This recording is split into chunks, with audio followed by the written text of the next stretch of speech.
শীতের শেষে হলুদ গাছের গোড়া খুঁড়ে হলুদ তুলছি। মাটির নিচে লুকিয়ে থাকা সোনালি হলুদের দেখা পেয়ে খুশি হলাম। ছেলে কোদাল দিয়ে খুঁড়ছে, আমি হলুদগুলো পরিষ্কার করে ঝুড়িতে রাখছি। একটা বড় হলুদ পেয়ে সে আমার হাতে দিল।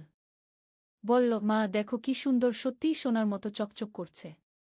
আমি বললাম, খুব সুন্দর হয়েছে। সে আমার পাশে বসে বলল, মা এই হলুদ যেমন মাটির নিচে লুকিয়ে ছিল অথচ সোনার মতো দামি। আমি বললাম, হ্যাঁ। তারপর সে আমার হাত ধরে বলল, তেমনি আমার ভালোবাসাও লুকিয়ে ছিল, কিন্তু তা সোনার চেয়েও দামি।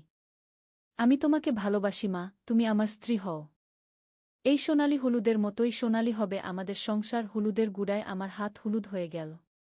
এই গল্পটি সম্পূর্ণ শুনলে আপনাদের পানি অটোমেটিক বের হয়ে যাবে, সো যত দ্রুত সম্ভব হাতের কাছে টিস্যু নিয়ে বসে পড়ুন। বিছানার চাদর যেন নষ্ট না হয় সেটা সম্পূর্ণ খেয়াল রাখার অনুরোধ জানিয়ে গল্পটি এখন শুরু করব। তার আগে সর্বশেষ অনুরোধ, দয়া করে এমন পানি বের করার গল্প নিয়মিত শুনতে আমাদের চ্যানেলটি সকলেই সাবস্ক্রাইব করুন। ধন্যবাদ। হ্যালো বন্ধুরা, আমার নাম রূপালী সেন। আমার বয়স 39 বছর। আমার স্বামীর নাম বিকাশ সেন, বয়স 50 বছর। আমাদের 2 সন্তান, রিয়াদ আর তানিয়া। রিয়াদ 21 বছর বয়সী, বিশ্ববিদ্যালয়ে পড়ে। তানিয়া 14 বছর বয়সী, হাই স্কুলে যায়। আজ আমি আপনাদের এমন একটি রহস্যময় ঘটনার কথা বলতে যাচ্ছি যা আমার জীবনে ঘটেছিল গত বছর। এই ঘটনাটি এতটাই অবিশ্বাস্য যে আমি নিজেও কখনো ভাবিনি এমন কিছু আমার সাথে ঘটতে পারে। আমাদের পুরনো বাড়িটি ছিল পাহাড়ের পাদদেশে। বাড়িটির পেছনে একটি বড় বাগান ছিল যেখানে আমরা বিভিন্ন ধরনের সবজি চাষ করতাম। সেই বাগানেই আমাদের হলুদ গাছ ছিল। প্রতি বছর শীতের শেষে আমরা হলুদ তুলতাম। সেদিন সকালে রিয়াদ আমাকে বলল, মা চলো আজ হলুদ তুলি। আমি রাজি হয়ে গেলাম। আমরা দুজনে বাগানে গেলাম। রিয়াদ কোদাল নিয়ে হলুদ গাছের গোড়া খুঁড়তে শুরু করল। আমি একটি ঝুড়ি নিয়ে বসলাম তার পাশে। মাটি খুঁড়তে খুঁড়তে হঠাৎ রিয়াদের কোদাল একটা শক্ত কিছুতে লাগল। সে আমাকে বলল, মা মনে হচ্ছে নিচে কিছু একটা আছে। আমি কাছে গিয়ে দেখলাম মাটির নিচে একটা ধাতব বস্তুর আভাস পাওয়া যাচ্ছে। রিয়াদ আরও সাবধানে খুঁড়তে শুরু করল। কিছুক্ষণ পর আমরা দেখলাম একটি পুরনো ধাতব বাক্স। বাক্সটি মরচে ধরা, কিন্তু এখনও শক্ত। আমার মনে হলো এটি অনেক পুরনো। মা এটা কি হতে পারে? রিয়াদ জিজ্ঞেস করল। জানি না বাবা, তোমার দাদুর সময় থেকেই তো এই বাড়িতে আছি। হয়তো কোনো পুরনো জিনিস। আমরা বাক্সটি মাটি থেকে তুলে আনলাম। বেশ ভারী লাগল। বাক্সের উপরে কিছু লেখা ছিল, কিন্তু মরচের কারণে পরিষ্কার বোঝা যাচ্ছিল না। রিয়াদ বলল, মা চলো ভেতরে নিয়ে গিয়ে খুলে দেখি। আমি রাজি হলাম। আমরা বাক্সটি ঘরে নিয়ে এলাম। বিকাশও অফিস থেকে ফিরে এসেছে। তানিয়া স্কুল থেকে এসে গেছে। সবাই বাক্সটি দেখে অবাক হল। বিকাশ বলল, এটা কোথায় পেলে? আমি পুরো ঘটনা বললাম। বিকাশও খুবই আগ্রহী হয়ে উঠল। চলো খুলে দেখি ভেতরে কি আছে। বাক্সটির তালা ভেঙে গেছে অনেক আগেই। আমরা ঢাকনা খুলে দেখলাম ভেতরে কিছু পুরনো কাগজপত্র, একটি ছোট থলি আর একটি ডায়েরি। তানিয়া হাততালি দিয়ে বলল, ওয়াও, এটা তো একদম সিনেমার মতো। রিয়াদ প্রথমে ডায়েরিটি হাতে নিল। ডায়েরিটি খুলে দেখল প্রথম পাতায় একটি নাম লেখা, মহেন্দ্রনাথ সেন, 1985। মহেন্দ্রনাথ সেন? এ নামটা তো জানা জানা লাগছে, বিকাশ বলল। আমি বললাম, তোমার দাদার ভাইয়ের নাম ছিল মহেন্দ্রনাথ। তবে তিনি তো অনেক আগেই মারা গেছেন। রিয়াদ ডায়েরির পাতা উল্টাতে লাগল। প্রতিটি পাতা হাতে লেখা কিছু না কিছু। কিছু পাতা পানিতে নষ্ট হয়ে গেছে, কিন্তু অধিকাংশ পাতা পড়া যাচ্ছে। হঠাৎ রিয়াদ একটি পাতায় থামল। তার চোখ বড় বড় হয়ে গেল।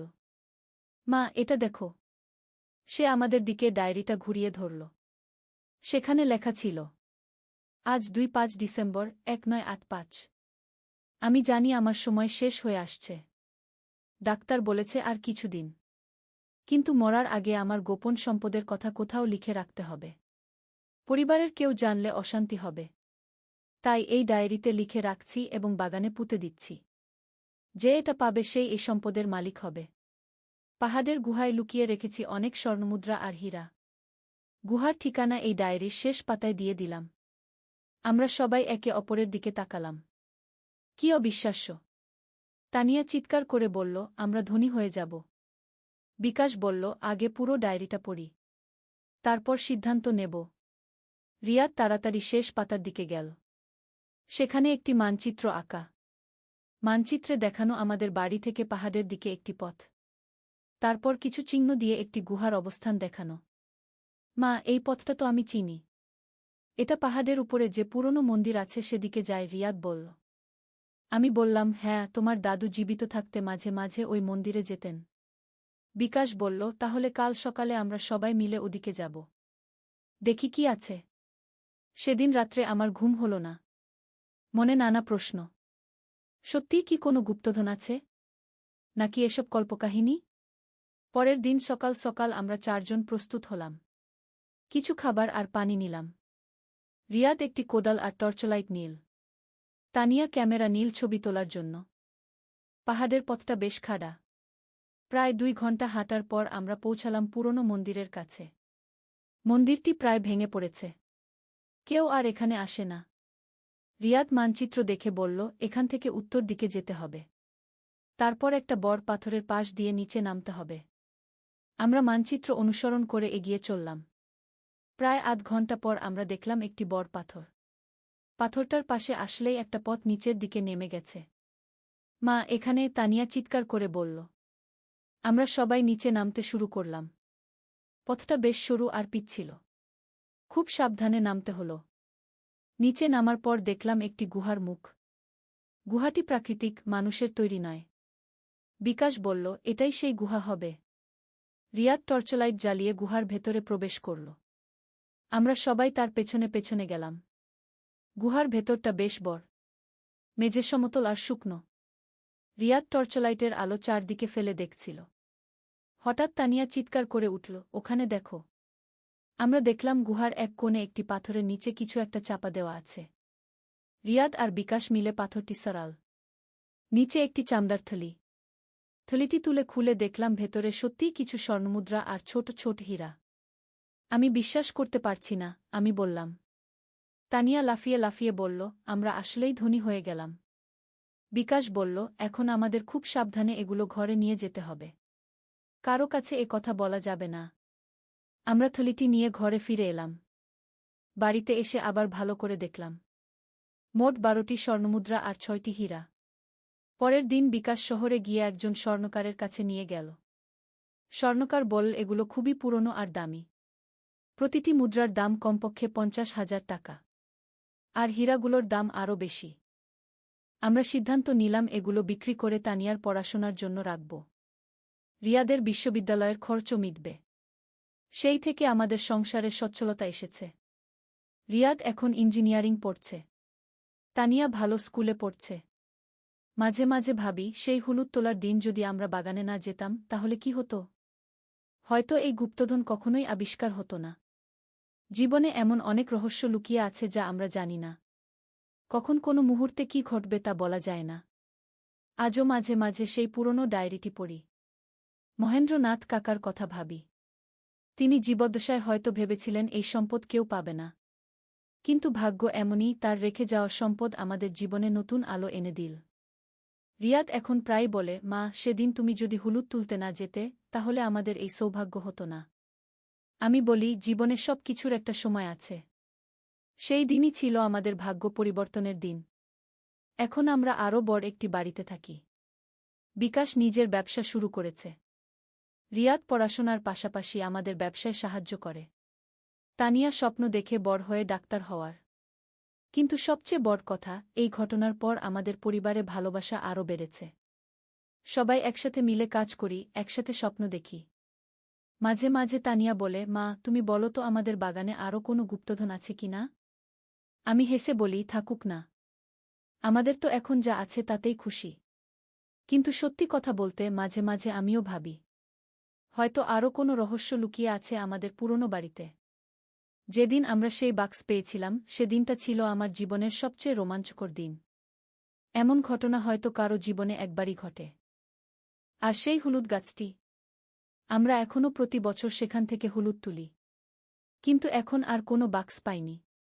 তবে সেই হলুদের স্বাদ যেন আগের চেয়ে মিষ্টি লাগে। রিয়াদ প্রায় বলে, মা, সেই দিন তুমি যখন আমার হাত হলুদ হয়ে গেল বলেছিলে, তখন কি তুমি জানতে এমন কিছু হবে? আমি বলি, না বাবা, আমি কিছুই জানতাম না। কিন্তু মনে হয় ভাগ্য আমাদের পক্ষে ছিল। বিকাশ মাঝে মাঝে বলে, রূপালি, তুমি আমাদের ভাগ্যলক্ষ্মী। তোমার সাথে থাকার পর থেকে আমাদের জীবনে শুধু ভালো ভালো জিনিসই ঘটছে। আমি হেসে বলি, এসব তোমার ভালোবাসার কথা। আসলে আমাদের সবার মিলিত চেষ্টাতেই সব সম্ভব হয়েছে। এই গল্পের মাধ্যমে আমি বুঝেছি, জীবনে কখনো হাল ছেড়ে দেওয়া উচিত নয়। কোনো মুহূর্তে কি ঘটবে তা কেউ জানে না। হয়তো আগামীকালই আরও কোনো সুখের খবর আসবে আমাদের জীবনে। আর সেই দিনের হলুদ তোলার স্মৃতি এখনও আমার মনে জল জল করে। সেই দিন থেকেই আমাদের জীবনে শুরু হয়েছিল নতুন অধ্যায়ের। নদীর ধারে সেই গা। প্রথম অধ্যায়, শুরুজাত। পদ্মা নদীর ধারে একটা ছোট্ট গ্রাম ছিল, নাম তার রূপসী গ্রাম। গ্রামের নাম শুনলেই মনে হতো কত সুন্দর হবে। আর সত্যিই গ্রামটা ছিল অপূর্ব সুন্দর। সবুজ ধানক্ষেত, নারিকেল আর সুপারি গাছের সারি, আর নদীর শীতল হাওয়া, সব মিলিয়ে এক স্বর্গের মতো জায়গা। এই গ্রামেই থাকত একটা ছেলে, নাম তার আলম। বয়স তখন 17 কি 18 হবে। ফর্সা রং, লম্বা চুল, আর চোখে একটা স্বপ্ন, বড় হয়ে সে লেখক হবে। প্রতিদিন সন্ধ্যায় নদীর ধারে বসে সে লিখত তার ডায়েরিতে। কখনো কবিতা, কখনো গল্প, কখনো শুধু মনের কথা। আলমের বাবা মোক্তার সাহেব ছিলেন গ্রামের স্কুলের প্রধান শিক্ষক। মা রহিমা বেগম ছিলেন একজন নরম মনের মহিলা, যিনি সবসময় সবার জন্য রান্না করতেন। তাদের ছোট্ট টিনের চালের বাড়িটা ছিল গ্রামের মাঝখানে। আলমের একটা ছোট বোন ছিল, সামিয়া। বয়স তার 10 বছর। চঞ্চল, দুষ্টু, কিন্তু খুব মিষ্টি। সে সবসময় ভাইয়ের পিছন পিছন ঘুরত। ভাইয়া, আমাকে নিয়ে চলো না। এই ছিল তার প্রিয় সংলাপ। দ্বিতীয় অধ্যায়, নতুন প্রতিবেশী। একদিন গ্রামে নতুন একটা পরিবার এলো। তারা ঢাকা থেকে এসেছিল। বাবা একজন সরকারি চাকরিজীবী, বদলি হয়ে এই উপজেলায় এসেছেন। তাদের সাথে ছিল একটা মেয়ে, নাম তার তানিয়া। তানিয়া ছিল আলমের সমবয়সী। লম্বা চুল, বড় বড় চোখ, আর মুখে সবসময় একটা হাসি। সে ছিল খুবই পড়ুয়া। বই পড়তে তার খুব ভালো লাগত। প্রথম দিন যখন সে গ্রামের স্কুলে ভর্তি হল, তখন সবাই অবাক হয়ে তাকে দেখছিল। শহুরে মেয়ে, কিন্তু কোনো অহংকার নেই। আলম আর তানিয়ার প্রথম দেখা হয়েছিল স্কুলের লাইব্রেরিতে। দুজনেই একই বই খুঁজছিল, রবীন্দ্রনাথের গোরা গু। তুমিও রবীন্দ্রনাথ পড়ো? আলম জিজ্ঞেস করেছিল। হ্যাঁ, আমার খুব প্রিয়। তুমি? তানিয়া হেসে জবাব দিয়েছিল। সেই থেকে তাদের বন্ধুত্ব শুরু। প্রতিদিন স্কুলে, লাইব্রেরিতে, আর কখনো কখনো নদীর ধারে বসে তারা গল্প করত। সাহিত্য নিয়ে, জীবন নিয়ে, স্বপ্ন নিয়ে। তৃতীয় অধ্যায়, স্বপ্নের কথা। একদিন সন্ধ্যায় নদীর ধারে বসে আলম তানিয়াকে বলল, জানো, আমি বড় হয়ে লেখক হতে চাই। এমন গল্প লিখব যেগুলো মানুষের মন ছুঁয়ে যাবে গু। তানিয়া মৃদু হেসে বলল, তুমি পারবে। তোমার লেখার হাত খুব ভালো। তুমি যা লিখো তাতে আন্তরিকতা আছে গি। তুমি কি হতে চাও? আলম জিজ্ঞেস করল। আমি শিক্ষিকা হতে চাই। গ্রামের মেয়েদের পড়াতে চাই। দেখো না, এখানে কত মেয়ে স্কুলেই যায় না। আমি চাই সবাই পড়াশোনা করুক। তানিয়ার কথা শুনে আলম অবাক হল। এতটা সরল, এতটা নিঃস্বার্থ স্বপ্ন। তুমি সত্যিই অসাধারণ, আলম বলল। তানিয়া লজ্জা পেয়ে বলল, আরে না, আমি সাধারণ। তবে হ্যাঁ, আমি মানুষের জন্য কিছু করতে চাই। সেদিন থেকে আলমের মনে তানিয়ার জন্য একটা বিশেষ জায়গা তৈরি হল। সে বুঝতে পারছিল না এটা কি অনুভূতি, কিন্তু তানিয়াকে না দেখলে তার দিন ভালো যেত না। চতুর্থ অধ্যায়, বর্ষাকাল। বর্ষা এলো। পদ্মা নদী ফুলে ফেঁপে উঠল। চারিদিকে পানি আর পানি। স্কুল বন্ধ হয়ে গেল। বৃষ্টি থামার নাম নেই। একদিন সন্ধ্যায় আলম দেখল তানিয়া তাদের বাড়ির সামনে দাঁড়িয়ে আছে, ভিজে একদম। কি হয়েছে? এভাবে বৃষ্টিতে ভিজে আসলে কেন? আলম চিন্তিত হয়ে জিজ্ঞেস করল। আমার বই। আমার প্রিয় বইটা। আমি নদীর ধারে রেখে এসেছিলাম। পানিতে ভেসে যাবে কি? তানিয়া কাঁদো কাঁদো স্বরে বলল। আলম কিছু না ভেবে ছাতা নিয়ে বেরিয়ে পড়ল। বৃষ্টি তখন মুষলধারে পড়ছে। সে নদীর ধারে গিয়ে দেখল তানিয়ার বইটা একটা পাথরের নিচে চাপা পড়ে আছে, কিন্তু পানি প্রায় সেখানে পৌঁছে গেছে। সে দ্রুত বইটা তুলে নিল। সৌভাগ্যবশত বইটা পুরোপুরি ভিজেনি। সে তার শার্টের ভিতরে বইটা লুকিয়ে বাড়ি ফিরল। তানিয়া যখন বইটা পেল, তার চোখে পানি এসে গেল। তুমি এতটা করলে আমার জন্য? তুমি আমার বন্ধু। বন্ধুর জন্য এটুকু তো করাই যায়, আলম হেসে বলল। সেদিন থেকে তানিয়াও বুঝতে পারল, আলম তার কাছে শুধু একজন বন্ধু নয়, আরও বেশি কিছু। পঞ্চম অধ্যায়, গ্রামের মেলা। শরৎকাল এলো। গ্রামে বড় মেলা বসল। নৌকা বাইচ, পুতুল নাচ, জারি গান, কত কিছু। সারা গ্রামে উৎসবের আমেজ। আলম আর তানিয়া একসাথে মেলা ঘুরছিল। স্বামীও ছিল তাদের সাথে। সে দুষ্টুমি করে বলল, ভাইজা, তানিয়া আপু তোমার বউ হবে? আলম আর তানিয়া দুজনেই লজ্জা পেয়ে গেল। আলম স্বামীয়াকে বকা দিল, কিন্তু মনে মনে সে ভাবছিল, সত্যিই তো, তানিয়াকে ছাড়া তার জীবন অসম্পূর্ণ মনে হয়। মেলায় একটা পুতুলের দোকানে তানিয়া একটা সুন্দর পুতুল দেখে মুগ্ধ হয়ে গেল। কিন্তু দাম শুনে হতাশ হল, 50 টাকা। তার কাছে এত টাকা ছিল না। আলম চুপি চুপি পুতুলটা কিনে নিল। মেলা শেষে যখন বাড়ি ফিরছিল তখন সে তানিয়াকে পুতুলটা দিল। এটা তুমি আমার জন্য? তানিয়া অবাক হয়ে বলল, তুমি যেটা চেয়েছিলে সেটা তোমার হওয়া উচিত কি? আলম মৃদু হেসে বলল। তানিয়া পুতুলটা বুকে জড়িয়ে ধরল। ধন্যবাদ আলম, তুমি সত্যিই খুব ভালো। সেদিন রাতে আলম তার ডায়েরিতে লিখল, আজ আমি বুঝেছি ভালোবাসা কাকে বলে। যাকে দেখলে বুক ভরে যায়, যার জন্য নিজের সবকিছু দিয়ে দিতে ইচ্ছে করে, সেই তো ভালোবাসা। ষষ্ঠ অধ্যায়, সংকট। কিন্তু জীবন তো সবসময় সুখের থাকে না। একদিন আলমের বাবা হঠাৎ অসুস্থ হয়ে পড়লেন। ডাক্তার বলল তাকে ঢাকায় নিয়ে যেতে হবে ভালো চিকিৎসার জন্য। আলম দুশ্চিন্তায় পড়ে গেল। ঢাকায় যেতে হলে অনেক টাকা লাগবে। তাদের পরিবার তো সচ্ছল নয়। তানিয়া যখন এই খবর পেল, সে তার বাবাকে বলল। তানিয়ার বাবা একজন ভালো মানুষ ছিলেন।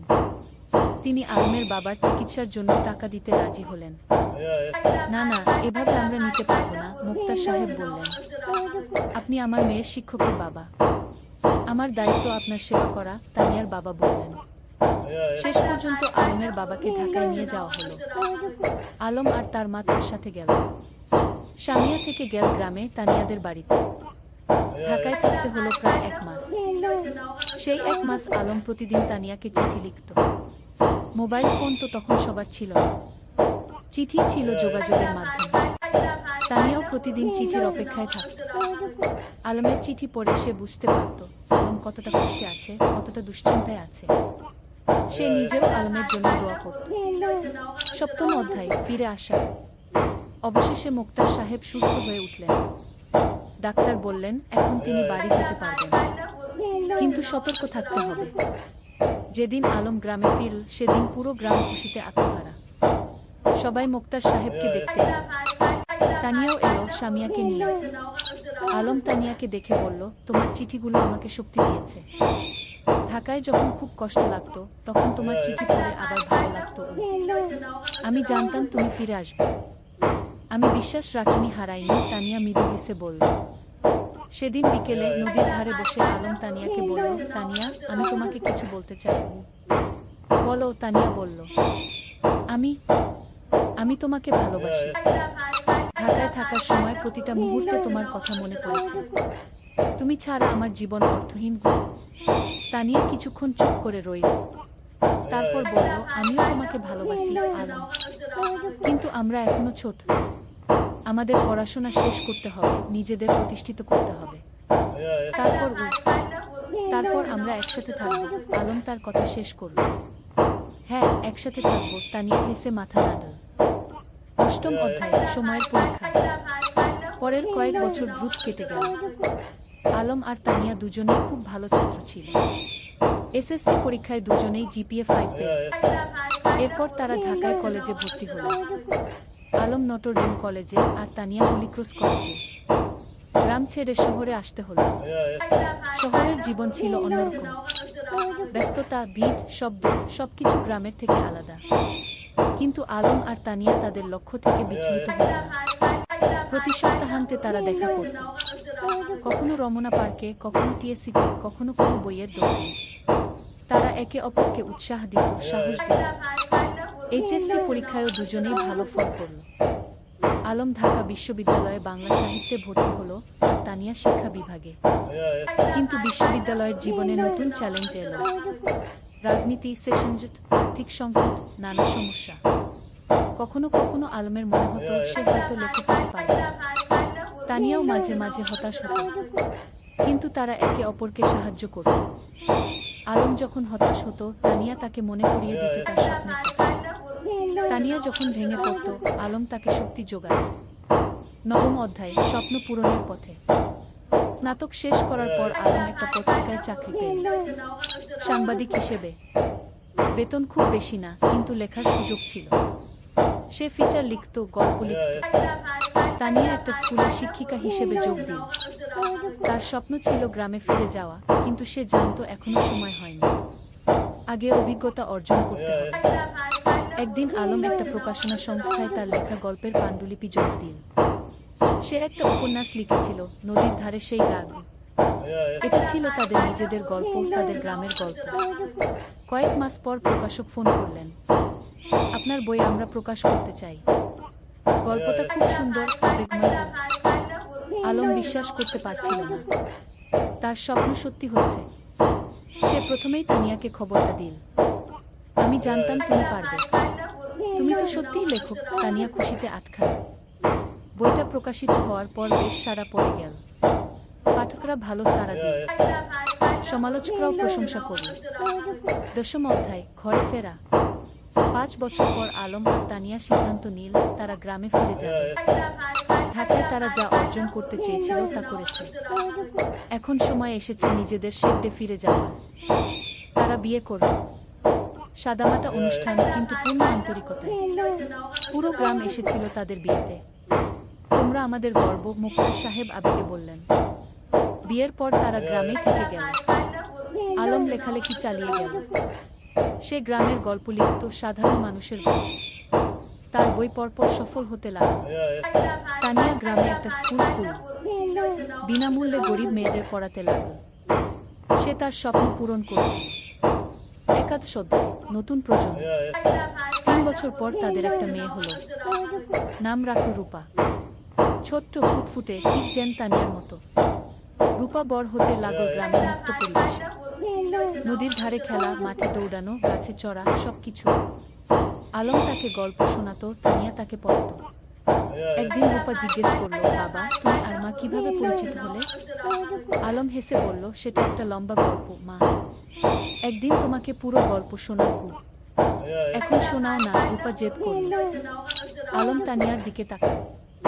তানিয়া হেসে মাথা নাড়ল। ঠিক আছে, শোনো তাহলে। অনেক বছর আগে এই নদীর ধারে দুটো ছেলে মেয়ে পরিচিত হয়েছিল। দাঁত শ্রদ্ধায়, পূর্ণতা। বছর কেটে গেল। আলমের বই এখন দেশ জুড়ে জনপ্রিয়।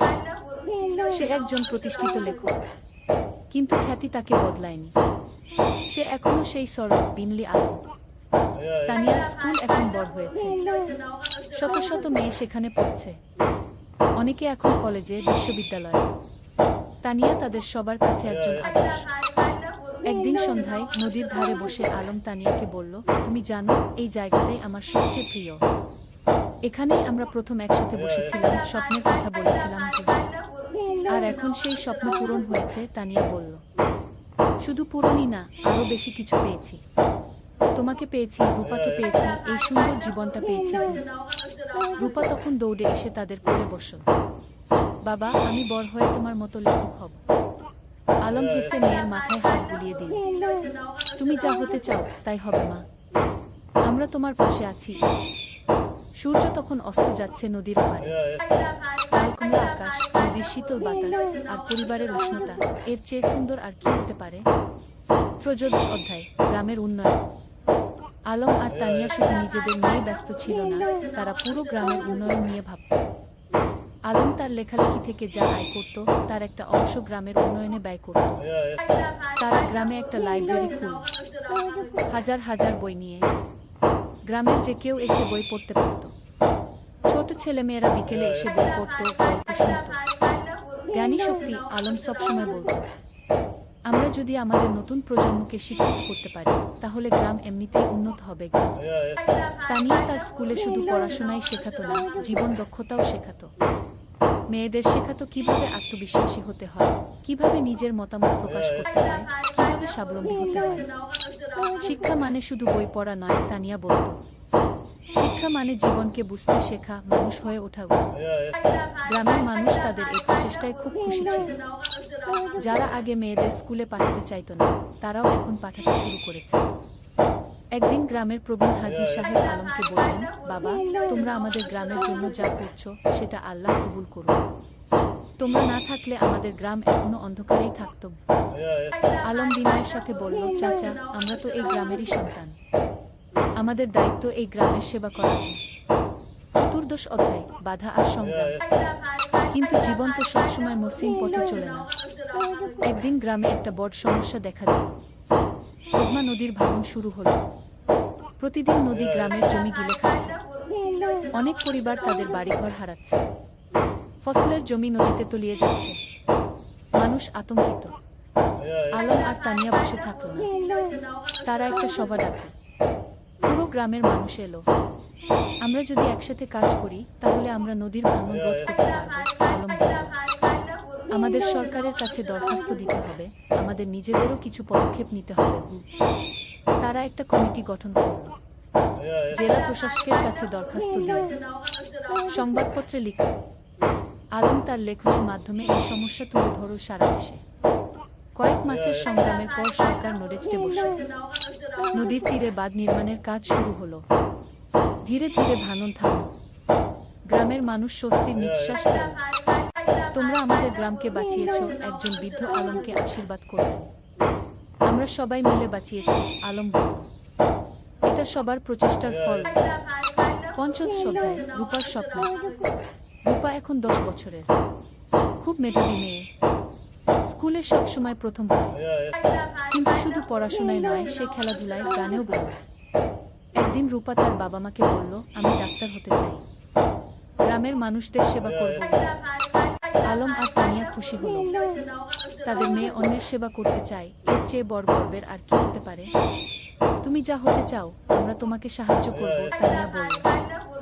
কিন্তু রূপার একটা শর্ত ছিল, আমি ঢাকায় না, গ্রামেই থাকব, এখানেই পড়ব, এখানেই ডাক্তারি করব। আলম হেসে বলল, কেন মা? ঢাকায় তো ভালো সুযোগ পাবে। বাবা, তুমি আর মা যেমন গ্রামে ফিরে এসেছো, আমিও তাই চাই। গ্রামের মানুষদের সবচেয়ে বেশি সাহায্যের দরকার। এই কথা শুনে আলমের চোখে পানি এসে গেল। তার মেয়ে তার আদর্শকে ধারণ করছে। রূপা খুব পরিশ্রমী ছিল। প্রতিদিন ভোরে উঠে পড়াশোনা করত। মায়ের স্কুলে ছোটদের পড়াতে সাহায্য করত।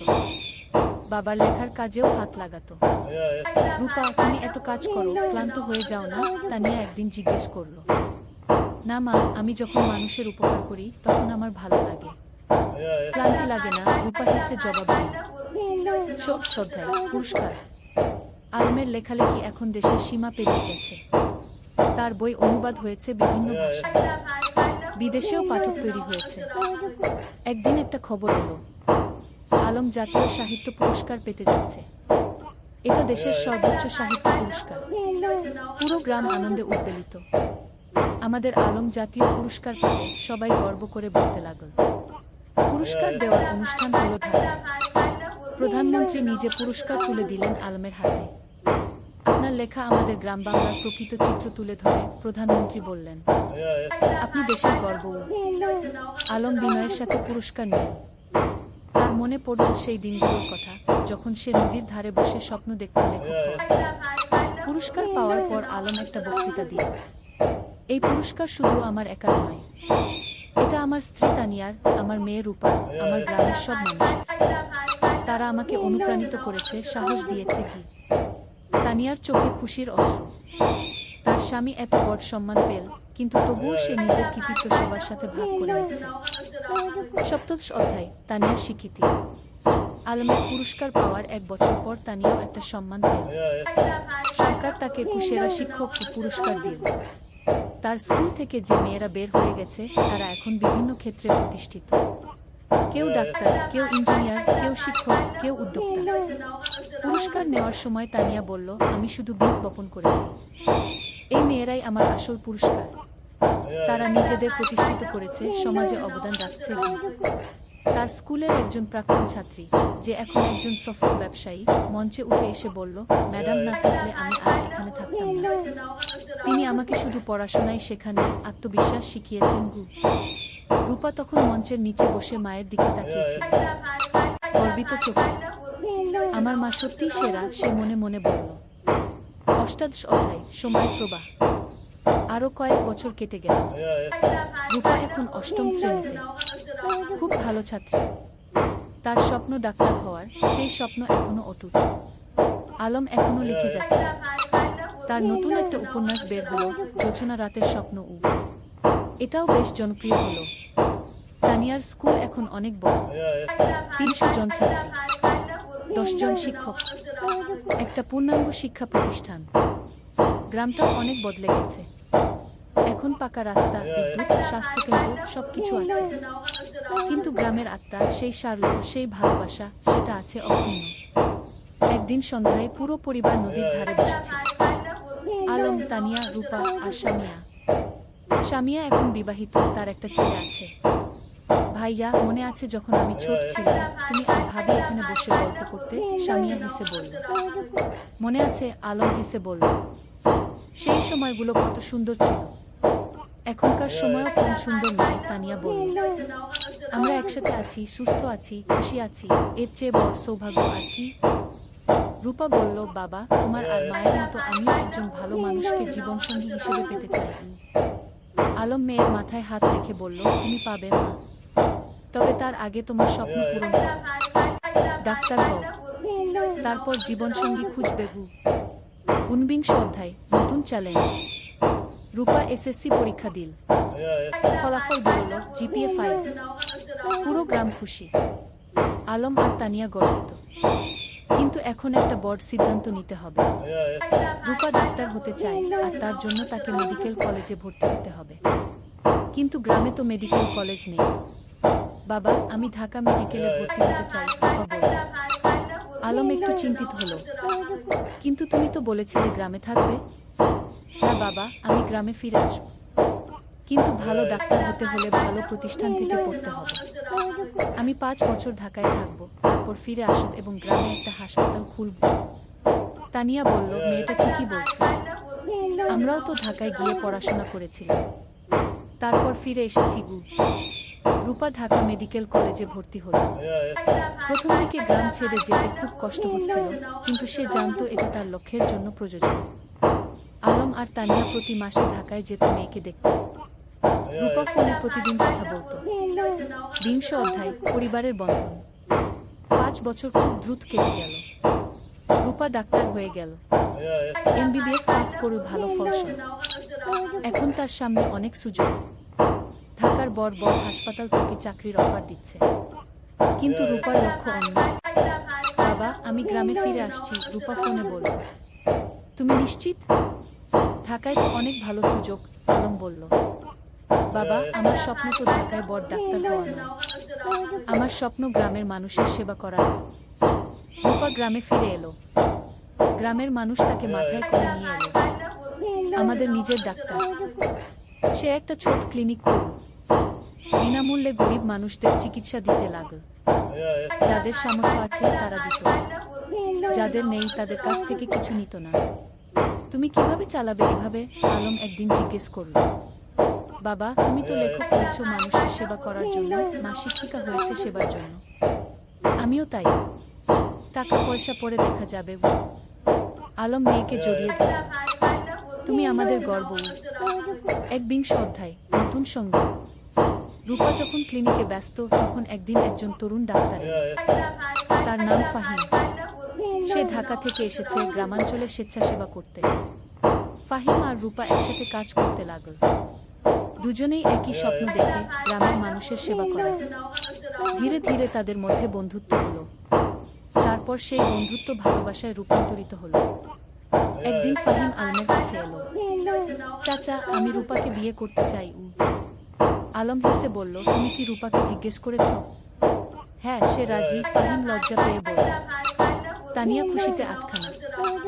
আমার মেয়ে একজন ভালো মানুষ পেয়েছে কি। রূপা আর ফাহিমের বিয়ে হল। সাদামাটা কিন্তু আন্তরিক অনুষ্ঠান। পুরো গ্রাম এসেছিল। বিয়ের পর তারা দুজন মিলে ক্লিনিক চালাতে লাগল। তারা স্বপ্ন দেখে গ্রামে একটা বড় হাসপাতাল করে। বিংশ অধ্যায় ৩ প্রজন্ম। ২ বছর পর রূপার একটা ছেলে হল। নাম রাখল আয়ান। আলম আর তানিয়া দাদা দাদি হল। দেখো আমাদের নাতি, আলম আবেগে বলল।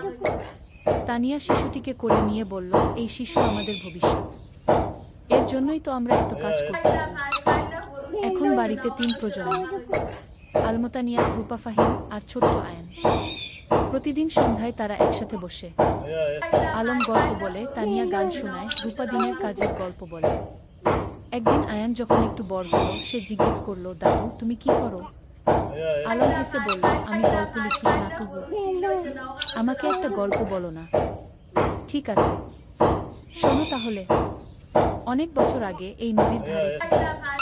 আর এভাবেই চলতে থাকে জীবনের গল্প প্রজন্ম থেকে প্রজন্মে। ২৩ অধ্যায় উত্তরাধিকার। আলম এখন ৬০ পেরিয়ে গেছে। চুলদারি পেকে গেছে, কিন্তু লেখার হাত এখনো অক্ষুণ্ণ। সে এখনো প্রতিদিন লেখে। তানিয়াও এখন অবসর নিয়েছে স্কুল থেকে, কিন্তু মাঝে মাঝে যায় ছাত্রীদের সাথে দেখা করতে। একদিন আয়ান, যে এখন ৫ বছরের, দাদুকে জিজ্ঞেস করল, দাদু তুমি কত বই লিখেছ? প্রায় ২০টা, আলম বলল। আমিও বড় হয়ে লেখক হব, আয়ান বলল। রূপা হেসে বলল, তুমি যা হতে চাও তাই হবে কি? আলম নাতিকে কোলে নিয়ে বলল, লেখক হওয়া মানে শুধু বই লেখা নয় বাবা। লেখক হওয়া মানে মানুষের কথা বলা, সত্য বলা, ভালোবাসা ছড়িয়ে দেওয়া। কি আমি সব করব, আয়ান উৎসাহিত হয়ে বলল। তানিয়া নাতিকে আদর করে বলল, তুমি করবে, আমরা জানি কি। ২৪ অধ্যায় গ্রামের হাসপাতাল। রূপা আর ফাহিমের স্বপ্ন ছিল গ্রামে একটা বড় হাসপাতাল খোলা। তারা কয়েক বছর ধরে টাকা জমিয়ে রাখছিল। আলমও তার রয়্যালটির একটা অংশ দিয়েছিল। অবশেষে সেই দিন এলো। তারা একটা ৩ তলা হাসপাতাল তৈরি করল। নাম দিল উরুকশি হাসপাতাল। উদ্বোধনের দিন পুরো জেলা থেকে মানুষ এলো। স্বাস্থ্যমন্ত্রী নিজে এসে উদ্বোধন করলেন। এই হাসপাতাল শুধু একটা স্বাস্থ্যসেবা কেন্দ্র নয়, মন্ত্রী বললেন, এটা একটা স্বপ্নের বাস্তবায়ন। ডা রূপা আর ডা ফাহিম যা করেছেন সেটা অনুকরণীয়। হাসপাতালে 10টা বেড, অপারেশন থিয়েটার, ল্যাবরেটরি, সবকিছু আছে। আর সবচেয়ে বড় কথা, গরিবদের জন্য বিনামূল্যে চিকিৎসার ব্যবস্থা। আলম গর্বে বুক ফুলিয়ে বলল, আমার মেয়ে যা করেছে আমি কলম দিয়ে তা করতে পারি না। তুমি কলম দিয়ে মানুষের মন ছুঁয়েছ, আমি হাত দিয়ে মানুষের শরীর সারাচ্ছি। দুটোই সমান গুরুত্বপূর্ণ, রূপা বলল। ২৫ অধ্যায় প্রত্যাবর্তন। একদিন গ্রামে একটা আশ্চর্য ঘটনা ঘটল।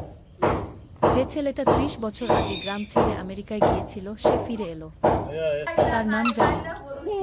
সে আমেরিকায় একজন সফল ব্যবসায়ী, কিন্তু বয়স হয়েছে, এখন সে ফিরতে চায়। জামিল আলমের সাথে দেখা করতে এলো। আমি তোমার বই পড়েছি আমেরিকায় বসে। সেই বই পড়ে আমার গ্রামের কথা মনে পড়ে গেল, তাই ফিরে এলাম। স্বাগতম, আলম হাসি মুখে বলল। জামিল বলল, আমি এই গ্রামের জন্য কিছু করতে চাই। তুমি কি পরামর্শ দাও? আলম ভাবল একটু, তারপর বলল, গ্রামে একটা কারিগরি প্রশিক্ষণ কেন্দ্র খোলো। যুবকদের হাতে কলমে কাজ শেখাও, তাহলে তারা চাকরি পাবে, স্বাবলম্বী হবে। জামিল খুশি হল। চমৎকার আইডিয়া। কয়েক মাসের মধ্যে একটা কারিগরি প্রশিক্ষণ কেন্দ্র খোলা হলো। সেখানে ছেলেমেয়েরা কম্পিউটার, ইলেকট্রনিক্স, সেলাই, রান্না, নানা বিষয়ে প্রশিক্ষণ পেতে লাগল। এভাবে একে একে গ্রামে নতুন নতুন সুবিধা যুক্ত হতে লাগল। কেউ ফিরে এসে স্কুলে দান করলো, কেউ রাস্তা বানিয়ে দিল, কেউ মসজিদ মন্দির সংস্কার করল। আলম দেখছিল আর ভাবছিল, একজন মানুষ যদি ভালো কাজ শুরু করে, তাহলে সেটা অন্যদেরও অনুপ্রাণিত করে। ২৬ অধ্যায় পরবর্তী প্রজন্ম। আয়ান এখন 10 বছরের, খুব মেধাবী ছেলে। সে দাদুর কাছে বসে গল্প শোনে, দাদির কাছে থেকে জীবনের পাঠ নেয়। একদিন স্কুলে একটা রচনা প্রতিযোগিতা হলো। বিষয় ছিল, আমার স্বপ্নের বাংলাদেশ। আয়ান লিখল, আমার স্বপ্নের বাংলাদেশে সবাই শিক্ষিত হবে, কেউ অসুস্থ হলে চিকিৎসা পাবে, কেউ গরিব থাকবে না, সবাই একসাথে মিলেমিশে থাকবে। আমার দাদু বলেন, স্বপ্ন দেখতে হয় বড়, তারপর সেই স্বপ্ন পূরণের জন্য কাজ করতে হয়। আয়ান প্রথম হলো, পুরস্কার পেল। আলম নাতির রচনা পড়ে চোখ ভিজিয়ে ফেল। আমাদের শিক্ষা বৃথা যায়নি, নতুন প্রজন্ম ঠিক পথে আছে। 27 অধ্যায় জীবনের সন্ধ্যা।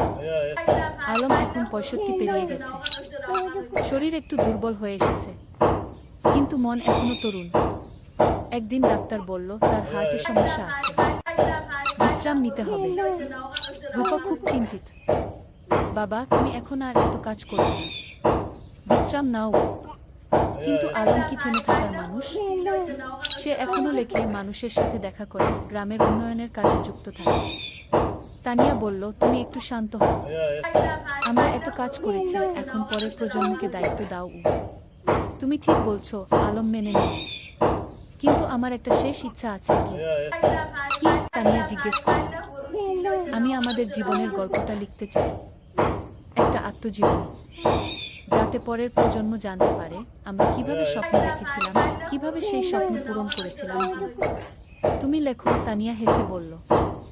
আমি তোমাকে সাহায্য করব। 28 অধ্যায় শেষ বই। পরের 6 মাস আলম লিখল তার জীবনের গল্প। নদীর ধারে সেই গা, একটি জীবন কথা, কি নাম দিল।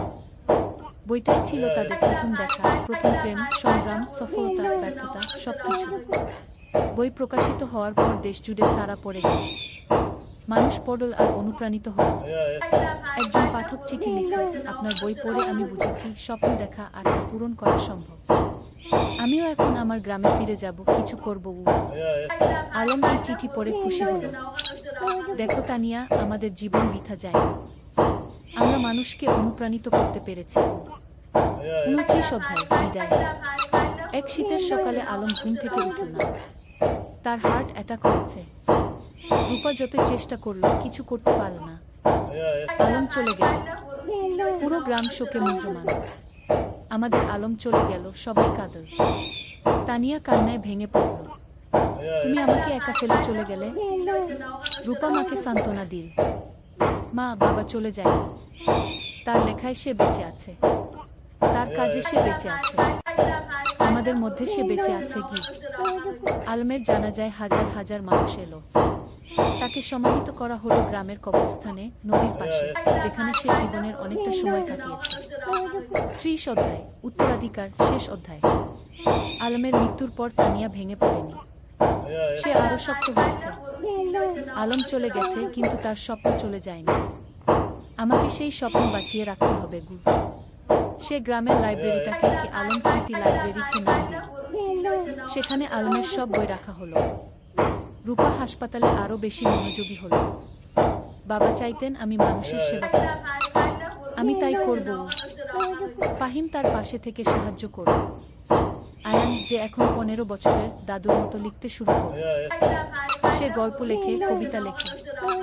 একদিন আয়ান তানিয়াকে তার লেখা একটা গল্প দেখাল। গল্পের নাম দাদুর স্বপ্ন।